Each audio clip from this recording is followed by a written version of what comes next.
Hi, I'm Christian Easterday. I'm the CEO and Managing Director of Hot Chili, one of the premier copper developers of the world, developing a very large-scale asset on the Chilean coastline. Christian, good to see you. So a bit of exciting news out. Well, first of all, maybe give us a sprinkling of some of the drill results, and I'm going to get into some questions with you. Yeah, thanks, Matt, and great to be with you. A very exciting morning for Hot Chili. We have just released a very significant announcement outlining a lot of significant drilling intersections coming in from a new discovery, a new major discovery that the company has confirmed on the Chilean coastline, about 30 kilometers south from where the company already has around a 1 billion ton resource base. Okay, well, let's maybe look at some of those drills. So I'm looking at 320 meters of 0.3 copper and 0.1 gold. It's pretty impressive. I mean, what are the insights that we should be taking away from this press release? Yeah, look, it is impressive, Matt. It's very early, but when I say early, the company wanted to make sure we released the first two drill results just before Christmas.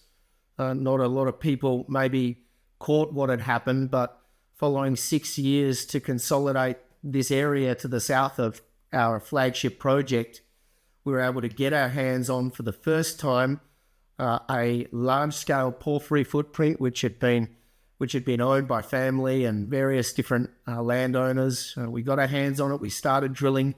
We put out a very impressive first two drill results before Christmas, and then we've spent the last couple of months drilling and making sure that this was, in fact, what we are now seeing, which looks like the third major addition to our resource base. 300, 200 meter intercepts, a lot of strong gold, a lot of strong copper. And what's really impressive is this is from near surface, with most of the drill holes ending in mineralization in the RC drilling that we're undertaking. And this deposit, or this major discovery, is open in all directions, and particularly at depth. But what we very much like is the wide, consistent intersections of copper and gold that we're seeing. Okay, but what does this mean? Obviously, you've got a couple of other discoveries. Costa Fuego, we've talked about, ad nauseum here, but the market's not rewarding you for that. So how does this La Verde discovery fit into the kind of growth strategy and portfolio that you're looking at? Well, look, we've never stopped exploring. We've never stopped consolidating this part of the coastline of Chile. We've been doing this for 16 years, starting from a resource base of nothing, with no land holding. This is now something that Hot Chili controls, all of this low elevation coastal land holding to the north of Santiago. We've built 1 billion ton resource bases out of two very significant discoveries in the company's history. Firstly, Productora, and then Cortadera. And La Verde now, as the third major discovery, looks to be probably adding very, very significantly to that 1 billion ton resource base. And in the copper sector, size is everything. We're currently completing a pre-feasibility on that copper project. And so we've been moving through the development cycle, but for the last couple of years, we've very much missed this growth element. So we've been very patient. We finally got our hands on La Verde after 6 years of consolidation, and now we're seeing the fruit of that labor. So very early days, but very, very impressive. And this drilling is really uncovering something a lot larger than we'd first recognized. Okay, and how does La Verde compare geologically to Cortadera and Productora? In fact, what are the geological structures that you're looking at? Yeah, this is a porphyry, so these are the ones you want, particularly the ones that have got high gold. Some of the drilling intercepts that are coming out are 100 meters at 0.7% copper and 0.3 grams per ton gold. So it's gold rich, but more importantly, it's very shallow. So it's open pittable, exactly what we're looking for. And this will make a big impact on the scalability of our existing projects. So this is really, I guess, a very, very great start for how Hot Chili turns a 1 billion ton play amongst, a handful of copper developers in the world holding an asset like that. But now with the wind behind our back on how we turn this into one of the largest resource bases at low elevation in the world. and certainly well on our way towards a 2 billion tonne resource. We see a lot of similarities with our Cordillera copper gold porphyry discovery that we introduced to the company in 2019. It's underpinned about 70% of our resource base, so these things are big. This has got a very similar footprint to that 700 million tonne monster to the north of us. And how do you play this? Because you talk about 8 of the 12 holes ending in mineralization, so presumably there's more potential at depth.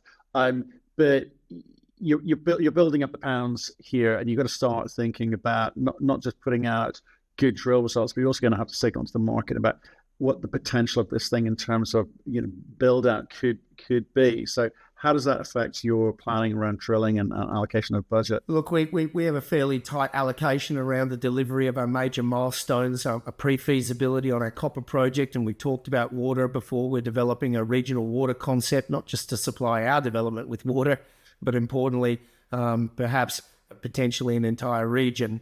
So 2 big development projects. I know that these are things that are often considered boring. They're expensive. They're often over time. So to now layer on top a very exciting period of growth for the company, regular drilling news flow, and more importantly, provide that answer as to why is this copper development going to be better than the handful that surround us. To have something of this scale already in our hands is unique, but to have a third major bulk tonnage discovery sitting that close to where we've advanced this project over 16 years, that's even more unique. So look, very exciting times for us to be able to deliver to the market, not just the development advance on near-term production on something of this scale, which is very meaningful, but to demonstrate how this project could get bigger and longer life. And I think that these drill results do that in spades, and more importantly, to be ending most of your drilling results at the depth of our RC drilling capability. Look, it means we're going to be drilling here for some time. We had allocated a significant part of our 19 million in cash that we've just reported to this, and certainly diamond drilling has already been planned to now start extending that. At Cordillera, we saw a porphyry deposit that extended to nearly 1.2 kilometres vertical depth. We've only just touched the surface here, hitting about the first 250 to 300 metres from surface. Okay, we've got RC, we've got diamond coming up. Are you doing any other additional exploration methods out there in terms of surface work, etc.? Because you're honing on scale. You think scale is important here, and I guess the industry thinks scale is important too. So what else are you doing to kind of prove that up quicker? Yeah, well, look, scale's important, but also having some nice grade to throw in there, an open pittable grade. That's also important. We've got a great deposit in Productora with high grade at the front end of our mine plan, but to add more high grade open pit material obviously can only benefit the project, particularly intersections which are showing twice to 3 times the gold grades in our existing deposits. When you've got to truck this material, 30 kilometres is covered by 0.1 grams per tonne gold. So that's leaving a lot more gold coming in as a credit. We've got rallying commodity prices for both copper and gold, which we're heavily exposed to. 4 million tonnes of copper contained in our resource base, 3 million ounces of gold. That's a lot of metal. So to layer on top a potential third major discovery that is growing this rapidly, look, this is going to be significant. This is going to move us from within the top 10 pushing towards, a top 5 undeveloped copper resource in the world with a very, very healthy credit of gold. Okay, and just coming back to that kind of one eye on infrastructure, because as these things get bigger, when I speak to management teams, they know pretty early on, where they're going to, put bits of the plant and, how they're going to build the kind of infrastructure out. In terms of what you're seeing here and the potential here, do you build that with the other 2 discoveries in mind in terms of potential synergies for processing, infrastructure sharing, that sort of thing? Or do you just drill it out as this body tells you? Yeah, look, we've been very, very clear that we always envisaged a much larger production hub on the coastline of Chile, taking advantage of our low elevation and all of the infrastructure advantages, the water, the power. These things are sitting right next to the Pan American Highway at 700 meters elevation. So they're easily able to be brought into a central processing approach. So it meant that scalability was always central to our plans. Now, we're not looking to slow down the timing on the development decision on our existing project, which is scaled at around 100,000 tonnes per annum of copper project. And there's only 5 of those scaled at that size outside of the majors, and 50,000 ounces of annual gold production. We always envisaged something that was more around a 150,000 tonne per annum copper project being delivered on this part of the coastline. We've been very patient to get our hands on this asset. There's a couple more assets that we've always had our eyes on, but this is one of the key assets Hot Chili has been after for several years. So we've been patient. We finally unified the project under one owner, and we have yet to drill a hole that has not encountered porphyry mineralization from near surface. So we'll be delivering on the time frame of our original Costa Fuego, and now we'll be planning to add a bolt-on and to undertake a second stage. And I think I've spoken about this before. It's often good to emulate the strategy of the majors, and Teck with its Quebrada Blanca 1 and now its scale up to Quebrada Blanca 2 is very much how we're thinking about this. We were just waiting for this day where we could demonstrate that we had the firepower to do that. So very, very exciting times for Hot Chili. Okay, what does this mean with your relationship with Glencore? They've obviously got 7.5% stake in the business. Is this rolled into that agreement, or are there farm out and joint venture or alternative financing opportunities with La Verde? Well, look at obviously Glencore is our largest shareholder. They have about 7.8% of the stock. They also have a unique offtake agreement with us, which means that we still have a lot of our concentrates available to market. But they're an offtake partner of ours for the first 8 years on 60% of our offtake. So I imagine we're going to have a very happy shareholder this morning. And Glencore certainly came to invest in Hot Chili because they also believed in our vision that this part of the coastline was hosting a Glencore-sized project with a 16-year life at the moment, but certainly something that they wanted to see grow in scale and mine life.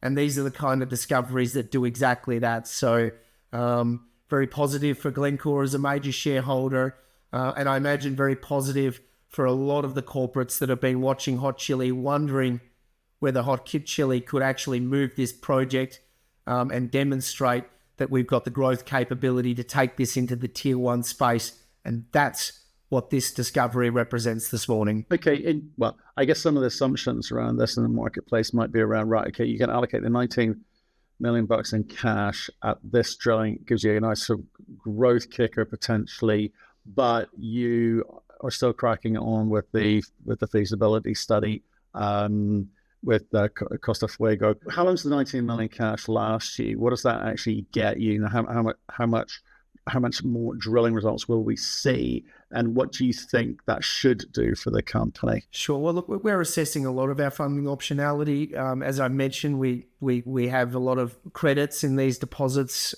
which gives you a lot of optionality. We retained our concentrate marketing on our offtake. 40% of the project at this scale is already big.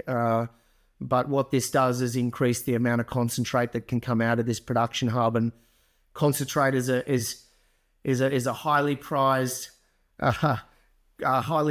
material in the market at the moment. The way that the metal refining market is at the moment, Matt. So that together with the strategic assets we're developing in our water rights, we have a lot of optionality that we'll assess carefully before we look at funding. Dilution is always at the center of our minds and our strategy with the board on how we protect our shareholders for that. So it's great that we've got that optionality, but we've got very strong cash in the bank. We've managed it very well. We didn't deploy our drilling budget last year when we had that very successful capital raising.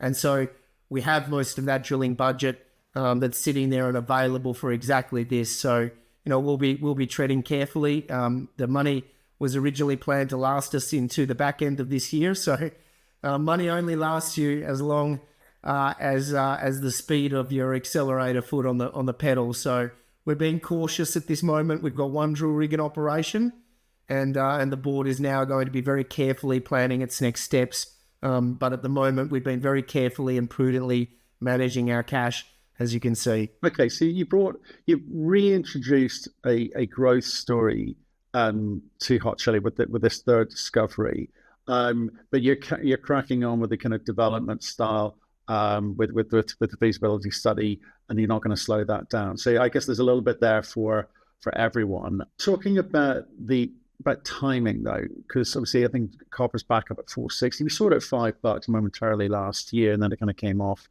back down to the sort of low fours again. What's happening out there? You're at these conferences, you're talking to strategics, you've got one on board. What are they thinking is happening with the copper market? What are they doing in terms of their exposure to copper, and how have you timed this? Look, the timing has always been on mark. We see a large deficit at the end of this decade. We see very little new supply that is near term, mainly because of the 20-year average timeframes it takes to go from discovery to production. If this was Hot Chili making a discovery right now without a resource base, we would be seeing you in 2045, Matt. So to be having this discovery on top of a 1 billion ton resource base, with nearly every permit secured except for our EIA, which is planned to be submitted this year, and a pre-feasibility which is imminent in the next couple of months. Look, the timing and everything for Hot Chili, I guess, is really an advantage for us. So for Hot Chili, I think that this has come at a perfect time. We've been really wanting to secure a couple more things in this area and see whether we could take this project to 2 billion tons as we always envisaged, and see whether this was a project that could actually make it to the tier 1 space. And that is a very rare area for a junior to be in. These assets are very prized by the largest companies in the world. We've been seeing a pickup in M&A. We've not just been seeing a pickup in M&A on existing production assets, but now we're starting to see joint ventures between BHP and Lundin just above us in our neck of the woods. Sumitomo making an investment in Winu over here in Australia. So the development assets, and there's not many in this class, are starting to see the attention of the majors, and that's really symptomatic of we have two markets. We have a market that we're trading at, and then we have what the largest mining companies in the world are positioning for, which is the end of the decade, this large supply deficit that is coming, and a repositioning of some of the majors out of commodities like iron ore and towards copper, which is the second largest metal market in the world, and which most are predicting will overtake iron ore in the coming years and be the number one metal market in the world. And I do note that gold is also taking a leg up at the moment with the fantastic fundamentals behind that commodity. So to be exposed to both is really nice. Okay, and just kind of finish off, if you don't mind, with regards to the next steps for La Verde project. When can we expect? Are you able to expedite matters, given this is discovery number 3 and you've been hard at it up until now, or will this go through the phases just as the others have? Look, at the moment, we've been very careful. We've learnt a lot on how to really efficiently explore and define large porphyries. We've just built an entire team that is customized towards this, using some of the best porphyry specialists in the world, such as Dr. Steve Garwood, who was instrumental in SolGold's discovery and the Cortadera discovery for Hot Chili. But more importantly, we're really getting on the front foot and embracing AI and all it has to offer in our in our exploration. Currently, we're looking at implementing that through our exploration pipeline. We've been active in the entire Damaco area, and we'll see some more news coming out of that work shortly. But certainly, look, we're pretty efficient at Hot Chili. We know how to explore these systems very, very efficiently using Anaconda methodologies. Right, and give us the first time we've spoken in 2025. What should we be looking out for in 2025 from Hot Chili? I wouldn't go past this quarter. Towards the end of the quarter, we're so busy on delivering on our key milestones on those 2 pre-feasibilities. Look, then we're going to move into a planning phase and kicking off that bankable and really looking to build the capability of the group so we can deliver on that final phase, moving into financing. But, what we're going to see is a lot different news flow going forward. We're going to see exciting news flow from the drill bit, and also previews and a lot of things coming out of our development studies. And who knows, maybe the consolidation side of Hot Chili continues, and we get the last of these assets that we've had our eyes on for over a decade. Christian, appreciate your time today. Thank you. Thanks, Matt.